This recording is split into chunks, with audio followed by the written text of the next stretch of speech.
Hi అందరికీ నమస్కారం. Telugu Desam party సభ్యత్వాల నమోదులో ఒక రికార్డు సృష్టించింది. కేవలం నెల రోజుల్లో 52 లక్షల సభ్యత్వాలు నమోదు చేసింది. ఇందులో చూస్తే కనుక రాజంపేట టాప్లో ఉంది. రాజంపేట నియోజకవర్గం దాదాపుగా 93,000 మందిని సభ్యత్వంగా రిజిస్టర్ చేసింది. అంటే దగ్గర 38% మందిని అక్కడ సభ్యత్వంలో నమోదు చేసింది. అలాగే చిత్తూరులో కుప్పం 2వ స్థానం, కళ్యాణదుర్గం 3వ స్థానం, పాలకొల్లు 4వ స్థానం, ఆత్మకూరు 5వ స్థానం, అలాగే మంగళగిరి అంటే నెల్లూరులోని ఆత్మకూరు, తర్వాత మంగళగిరి, కనిగిరి, కోడూరు, వినుకొండ, కావలి ఇవి టాప్ 10లో ఉన్నాయని చెప్పాలి.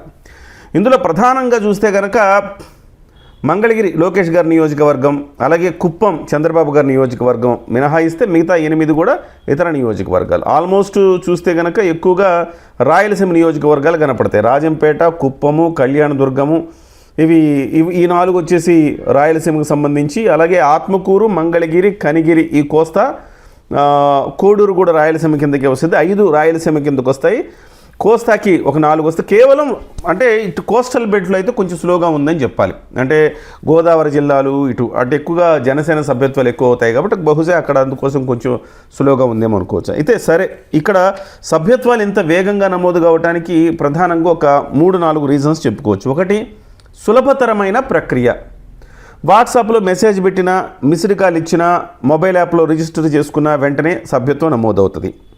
అలాగే నియోజకవర్గాల వారీగా టార్గెట్ ఇవ్వటము, తద్వారా ఎక్కువగా చేయటము, అది కూడా అధికారంలో పార్టీ ఉండటము, ఇవన్నీ కూడా కలిసి వచ్చినాయి. అందుకే నెల రోజుల్లో 52 లక్షల సభ్యత్వాలు చేశారు. ఇది వైసీపీకి కూడా, తాము అధికారంలో ఉన్నప్పుడు వైసీపీకి కూడా ఇంత వేగంగా సభ్యత్వ నమోదైతే కాలేదు అని చెప్పాలి. సో 1 కోటి సభ్యత్వాల నమోదు చేయడం అనేది లక్ష్యం అని చెప్పేసి లోకేష్ గారు చెప్తా ఉన్నారు. 1 కోటి సభ్యత్వాలు అనేది కొంచెం కష్టమైన ప్రక్రియ కావచ్చు, కానీ డెఫినెట్గా 70-75 లక్షల వరకు చేరుకునే అవకాశం ఉంది. అయితే ఇది 1 కోటి సభ్యత్వాలని గతంలో తెలంగాణ ప్రభుత్వంలో బీఆర్ఎస్ ప్రభుత్వం ఉన్నప్పుడు కూడా బీఆర్ఎస్ పార్టీ చెప్పింది, అయినా కానీ అవ్వలేదు. కానీ 1 కోటి సభ్యత్వాలు అయితే కనుక ఇది ఒక రికార్డు అని చెప్పాలి. అయితే ఒక నెల రోజుల్లోనే 52 లక్షల సభ్యత్వం నమోదు చేయడం అనేది చాలా ఒక మంచి ప్రోగ్రెస్ అని చెప్పాలి. అదేవిధంగా మనం జనసేనతో ఒకసారి కంపేర్ చేసుకుందాం. జనసేనలో దాదాపు 13 లక్షల సభ్యత్వాలు అయ్యాయని చెప్తున్నారు. ఎందుకు జనసేనలో చాలా తక్కువ సభ్యత్వాలు అయ్యాయి? ప్రధానమైన రీజన్ కొంచెం కాంప్లికేటెడ్గా ఉంది ప్రాసెస్. జనసేన పార్టీలో సభ్యత్వ నమోదుకు 500 రూపాయలు డబ్బులు చెల్లించాలి. ఇది ప్రధానమైన అడ్డంకిగా మారింది అనేది ఒక కోణం. ఎందుకంటే పవన్ కళ్యాణ్ గారు ఏం ఆలోచిస్తారంటే, సభ్యత్వం అంటే నిజమైన సభ్యత్వం తీసుకునేవాడు 500 రూపాయలు కట్టడం వల్ల పెద్ద నష్టమేం లేదు. 500 రూపాయలు కట్టడం వల్ల 5 లక్షల రూపాయల ప్రమాద బీమా కూడా ఇస్తుంది. అయితే 500 రూపాయలు కట్టడానికి కూడా చాలామంది సహజంగా ముందుకు రారు. 500 రూపాయలు కట్టాలంటే అంటే విరాళాలు ఇచ్చేవాళ్ళు పవన్ కళ్యాణ్ గారికి చాలామంది విరాళాలు ఇస్తుంటారు, కానీ సభ్యత్వ నమోదు 500 రూపాయలు కట్టాలంటే వెంటనే రారు. దీనికి ఏం చేస్తున్నారు, నియోజకవర్గాల వారు ఎవరైతే ఇన్ఛార్జీలు ఉన్నారో వాళ్ళు వెంటనే వాళ్ళకి 500 రూపాయలు కూడా వాళ్ళే కట్టేసుకుని సభ్యత్వం నమోదు చేయడం అనేది చేస్తూ ఉన్నారు. అయితే చాలా చోట్ల ఫేక్ ఈ రకంగా చేయటం వల్ల ఈ టార్గెట్లు రీచ్ అవ్వాలన్న ఉద్దేశంతో చాలా చోట్ల ఫేక్ సభ్యత్వాలు నమోదవుతున్నాయన్నది కూడా ఒక ఆరోపణ ఉంది. అయితే స్లోగా ఉండటానికి ప్రధానమైన మెయిన్ రీజన్ ఏంటంటే, మండల కమిటీలు, గ్రామ కమిటీలు ఇప్పటికీ లేకపోవటం ఒక రీజన్గా చెప్తున్నారు. వాస్తవానికి జనసేన పార్టీ విషయం తీసుకుంటే కనుక పార్టీ గెలిచిందా గెలవలేదా 21 సీట్లైనా అనుకున్నా కానీ రాష్ట్రంలో మొత్తం కలిపి కనీసం ఒక 40 నుంచి 50 లక్షల సభ్యత్వాలు అవ్వగలిగిన శక్తి ఉన్న పార్టీ జనసేన పార్టీ. కానీ అన్ని సభ్యత్వాలు అవ్వకపోవటానికి కారణం పార్టీ స్ట్రక్చర్ బలోపేతం కాలేదు. ఇది మెయిన్ రీజన్ అని చెప్పాలి ఇది. సో ఇప్పటికి కూడా పవన్ కళ్యాణ్ గారు ఏం ఆలోచిస్తున్నారు, సరే ఈ పవన్ కళ్యాణ్ గారు ప్రవేశపెట్టిన తర్వాత 5 లక్షల ప్రమాద బీమా, ఇటు తెలుగుదేశం పార్టీ కూడా అదే అనుసరిస్తూ వాళ్ళు కూడా 5 లక్షల రూపాయల ప్రమాద బీమా ఇస్తున్నారు. కానీ ఇక్కడ మనం చెప్పుకోవాల్సింది అంటే, పార్టీ బలోపేతం అయితే తప్ప ఈ సభ్యత్వాలు పెరగవు. సభ్యత్వాలు పెరిగితే తప్ప పార్టీ వచ్చే ఎన్నికల్లో గట్టిగా పోరాడలేదు. ఇది కామన్ రీజన్ అన్నమాట.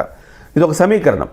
అయితే పార్టీ ఎందుకు బలపడలేదంటే, పార్టీ మీద బలపడేటట్టుగా పవన్ కళ్యాణ్ గారు ఇంకా ఫోకస్ చేయలేదనేది ప్రధానంగా వస్తున్న విమర్శ. ప్రభుత్వంలో పవన్ కళ్యాణ్ గారు అద్భుతంగా చేస్తున్నారు. జాతీయ స్థాయిలో నేతగా పేరు వచ్చింది, కానీ క్షేత్రస్థాయిలో వ్యవహారాలను విస్మరిస్తున్నామా అన్నది చాలా సీరియస్గా అబ్జర్వ్ చేయాల్సిన అవసరం ఉంది. పవన్ కళ్యాణ్ గారు పార్టీ కార్యక్రమాల్లో పాల్గొనటం లేదు, కేవలం పరిపాలన మీద ప్రధానంగా దృష్టి పెట్టారు. సో చాలామంది అనుకోవచ్చు, చాలామంది అనొచ్చు పార్టీ ఆఫీస్ దగ్గర ఫిర్యాదులు కూడా స్వీకరిస్తానికి ఒక వ్యవస్థ నడుస్తుంది కదని. పెద్ద ఉపయోగం లేదు. ఆ వ్యవస్థ ఉన్నంత మాత్రాన పార్టీ బలోపేతం అవుద్దంటే కాదు. గ్రామ స్థాయిలో కమిటీలు వేయాలి. కొన్ని చోట్ల ఇన్ఛార్జీలు ఇంట్రెస్ట్ తీసుకుని కొన్ని చోట్ల వేసిన సందర్భాలు ఉన్నాయి. కానీ ఓవరాల్గా రాష్ట్రంలో పార్టీ బలోపేతం అవ్వాలంటే గ్రామ స్థాయి నుంచి కమిటీలు వేసుకుని ఒక బలోపేతం చేసుకోగలిగితేనే. ఆయన పంచాయతీరాజ్ శాఖ మంత్రిగా ఉన్నందుకు చాలామంది ఆలోచించింది ఏంటంటే పార్టీని గ్రామస్థాయి నుంచి బలపడేట్టు చేసుకోగలుగుతారని. కానీ ఎక్కడ కనపడట్లా. ఇప్పుడంతా కూడా ఫోకస్ నేషనల్ వైడ్ ఫోకస్ వెళ్ళిపోయింది. సో చాలా నియోజకవర్గాలు, ఇంకా బలపడాల్సిన నియోజకవర్గాల మీద దృష్టి పెట్టట్లేదు. సో అంత పరిపాలనలో మంచి పేరు తెచ్చుకోవాలన్న తాపత్రయం కనపడుతుంది. కానీ పార్టీని బలోపేతం చేసుకోవాలన్న తపన మాత్రం తగ్గినట్టుగా కనపడుతోంది పార్టీలో. ఈ విషయం మీద పవన్ కళ్యాణ్ గారు చాలా సీరియస్ దృష్టి పెట్టాలి. దీంట్లో నాకు సంబంధించి నేను చెప్పాల్సిన చాలా విషయాలు ఉన్నాయి, కానీ ఈరోజు చెప్పేది కాదు అదంతా. సో ఇవాళ కేవలం సభ్యత్వాల గురించి మాట్లాడుకుంటున్నాం కాబట్టి ఎందుకు ఈ సభ్యత్వాల విషయంలో జనసేన పార్టీ ఎందుకు వెనకబడిందనే రీజన్స్ మనం చెప్పుకోవడానికి ఇది చెప్పాను. ఇంకొక సందర్భం వచ్చినప్పుడు ఖచ్చితంగా పార్టీ బలోపేతానికి ఏం చేయాలి, ఏం జరగట్లేదు అనేది కూడా మనం చర్చించుకుందాం.